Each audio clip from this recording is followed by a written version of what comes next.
Welcome, I'm Perrin Leach, the General Director of the COC. Thank you for joining us for our 23-24 season. The Canadian Opera Company is the largest opera producer in the country, and we're celebrated around the world for our innovative programming and creative excellence. Our company attracts some of the biggest global stars and visionary creative teams, while staying rooted within our community and with our local partnerships. If this is your first opera, welcome. We hope your visit ignites a love for this magnificent art form and sends shivers through you for days, weeks, years to come. And if you're one of our returning audience members or loyal subscribers, welcome back. Thank you so much for supporting the artists, technicians, and creators who make the spectacle and power of live opera possible.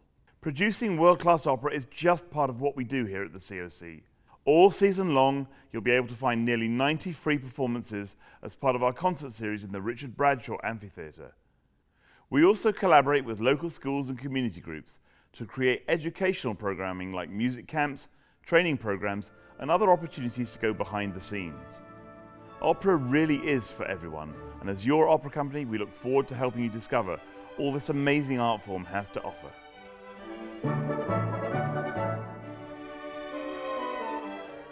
Hello, I'm Amy Lane, and I am delighted to be back in Toronto at the helm of an incredible production of Don Giovanni by Wolfgang Amadeus Mozart. The opera is Mozart's take on the fictional Spanish libertine Don Juan, and it pulses with some of the composer's most famous music.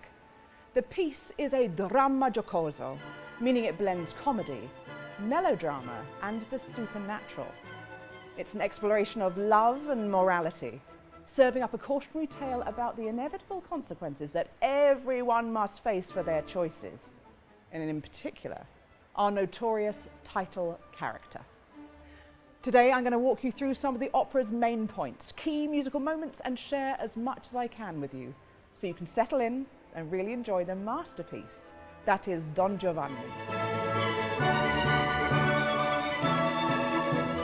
Spoiler alert. Don Giovanni begins with a murder, as one of his seductions takes a terrible twist. Il Commendatore, the father of Giovanni's lover, Anna, mistakes him for an intruder, sparking a fight that leads to his death. While Donna Anna and her fiancé Don Ottavio remain, promising revenge for Il Commendatore's death, Giovanni slips away. And this is something we soon find out is a recurring theme with this Teflon Don. Up until now, Giovanni has always managed to elude enemies and lovers alike, including his former flame and in fact his wife, Elvira. Elvira is still passionately in love with him and demands he lives up to his promises of forever. As the story progresses, more twists and turns abound, but one thing is clear. Don Giovanni's charms won't keep him safe forever. And in the course of just 24 fateful hours, we see karma catching up as this serial womanizer spirals, tumbles, and plummets towards his downfall.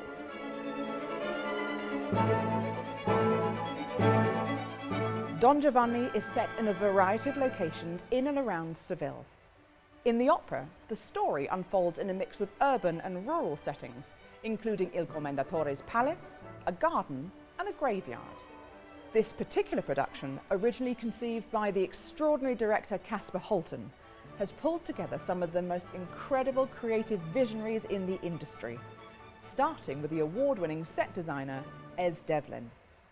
Ez has collaborated with some of the biggest entertainers on the planet, including Beyoncé, Adele, and U2.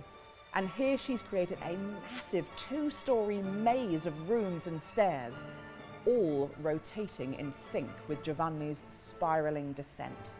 The set also features ingenious video projections from designer Luke Halls, who shot to fame for his work on the 2012 London Olympics. In our production, the stage is drenched with foreboding silhouettes, dramatic splashes of red, and the never-ending list of Giovanni's conquests. Through it all, the production's Escher-like design has been crafted on an ambitious scale that keenly matches the scope of Mozart's bold masterwork. Here, the stage is an extension of the character's psychological states made visible with light, projections, and shifts in scale. Don Giovanni's overture begins with thundering D minor chords, setting up the ominous undertones of this dramatic comedy. And an interesting fact for you, Mozart composed the overture for Don Giovanni the night before the opera's premiere in 1787, in spite of, or maybe even thanks to, a few drinks with friends. As the story develops, you'll notice Mozart has infused each of the characters with distinct musical sounds.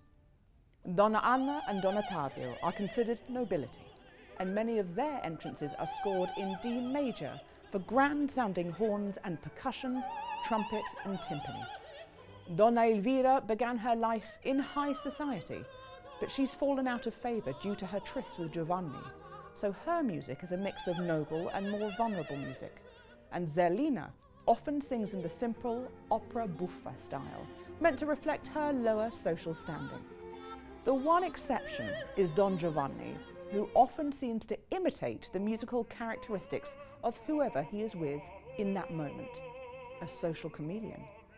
The opera also contains some of Mozart's best-known and well-loved arias, very popular with singers in recital, including a duet between Don Giovanni and Zerlina, La ci darem la mano, and perhaps the most famous piece from Act 1 of the opera, the catalogue aria, or as we like to call it, the list. In this aria, Giovanni's servant Leporello has been left to clear up his master's trail, a trail of heartbreak, as he crudely breaks down to Donna Elvira how many lovers his master has had in each country that he's visited.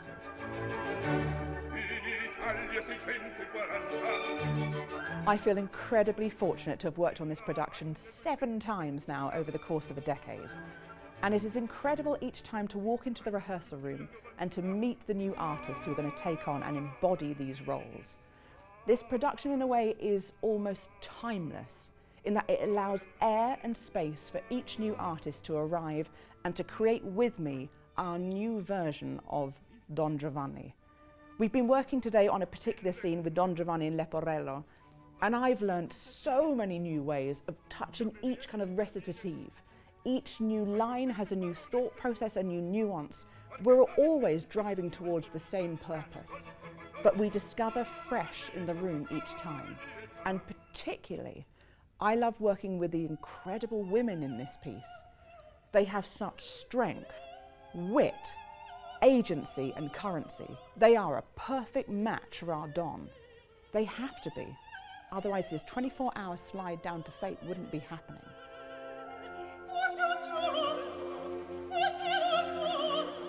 Why should you come and see Don Giovanni?